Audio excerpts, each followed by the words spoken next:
নমস্কার বন্ধুরা, আজকে একটি গল্প শুনুন। সারস, কাঁকড়া ও দুষ্টু সাপ। আপনাদের কাছে একটি ছোট্ট রিকোয়েস্ট, ভিডিওটি শেষ পর্যন্ত দেখবেন এবং আমার চ্যানেলকে সাবস্ক্রাইব করবেন। গল্পটা শুনুন। এক বনে ছিল একটি বড় জলাশয়। সেই জলাশয়ের ধারে ছিল একটি প্রকাণ্ড গাছ। সেই গাছে বাস করত একটি সারস। সেই গাছের কোটরে ছিল একটি বিষধর সাপ। সারস সবসময় ভয়ে ভয়ে থাকত, কারণ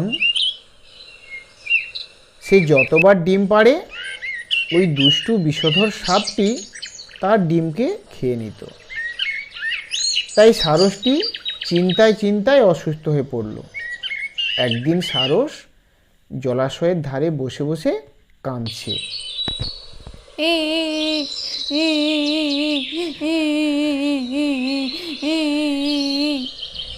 আমার এমন ভাগ্য, আজ পর্যন্ত আমি আমার একটি বাচ্চাকেও বাঁচাতে পারলাম না।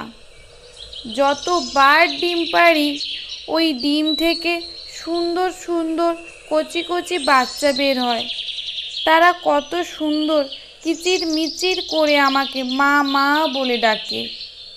এই দুষ্টু বিষধর সাপটি আমার চোখের সামনে এই বাচ্চা সকলকে খেয়ে ফেলে। আমি এমন অভাগা, আমাকে সাহায্য করার মতো কেউই নেই। ওই সময় ওই পথ দিয়ে যাচ্ছিল একটি কাঁকড়া।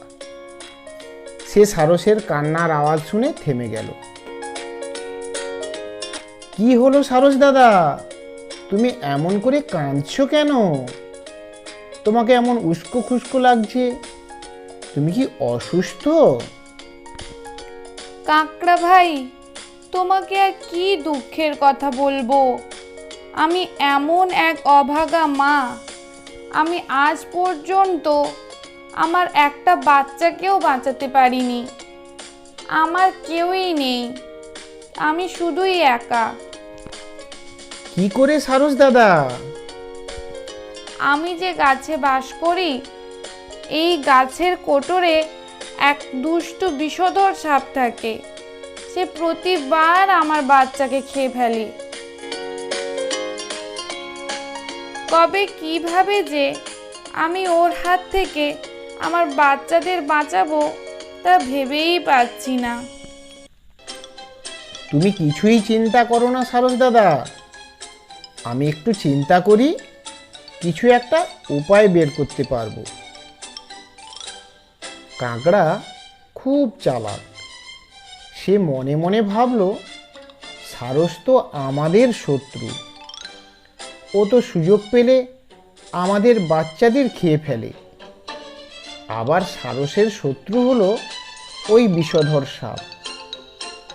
তাই এমন যুক্তি দিতে হবে যাতে ওই বিষধর সাপ ও সারস দুজনেই মরে যায় বা এখান থেকে পালিয়ে যায়। আমার মাথায় একটা বুদ্ধি এসেছে সারস দাদা,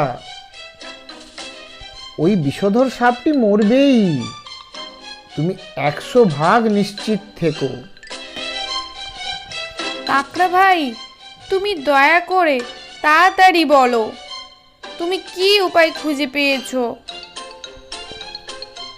বলছি, তুমি যে গাছে থাকো ওখান থেকে কিছু দূরে একটা গর্ত আছে। সেই গর্তে একটা বেজি বাস করে। আমার সঙ্গে তার প্রায় দেখা হয়। তুমি জলাশয় থেকে কিছু মাছ ধরে নিয়ে যাও। ওই মাছগুলি সাপের গর্তের কাছাকাছি ছড়িয়ে ছিটিয়ে রাখো। এমনভাবে রাখবে যেন বেজি বেরোলেই ওই মাছগুলি দেখতে পাও। তারপর ওই মাছগুলি খেতে এলে ওই সাপটিকে দেখে ফেলবে, তখন সে সাপটিকে মেরে ফেলবে। তুমি ভালো বুদ্ধি দিয়েছো। যাই, আমি এক্ষুনি তোমার কথা মতো কাজ করছি। সারস কাঁকড়ার কথা মতো কাজ করলো। কিছু মাছ ধরে নিয়ে গিয়ে সাপের গর্তের সামনে ছড়িয়ে ছিটিয়ে রাখলো। তারপর বাসায় গিয়ে বসলো, দেখতে লাগলো এরপর কি হয়। কিছু সময় পর বেজি খাবারের খোঁজে গর্ত থেকে বেরোলো। সে গাছের তলায় আসতে দেখতে পেল গাছের তলায় অনেক মাছ পড়ে আছে। সে মাছগুলি খেতে লাগলো। সাপটি গর্ত থেকে বেজিকে দেখে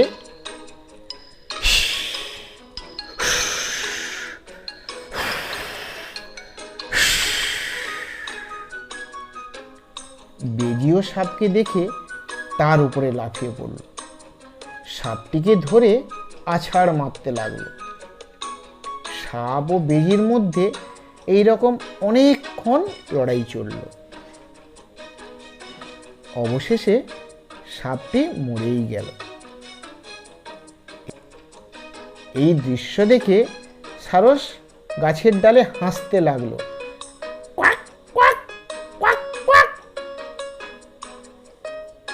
বেজি গাছের ওপরে সারসের বাসা দেখে তত্তর করে উঠে গেল।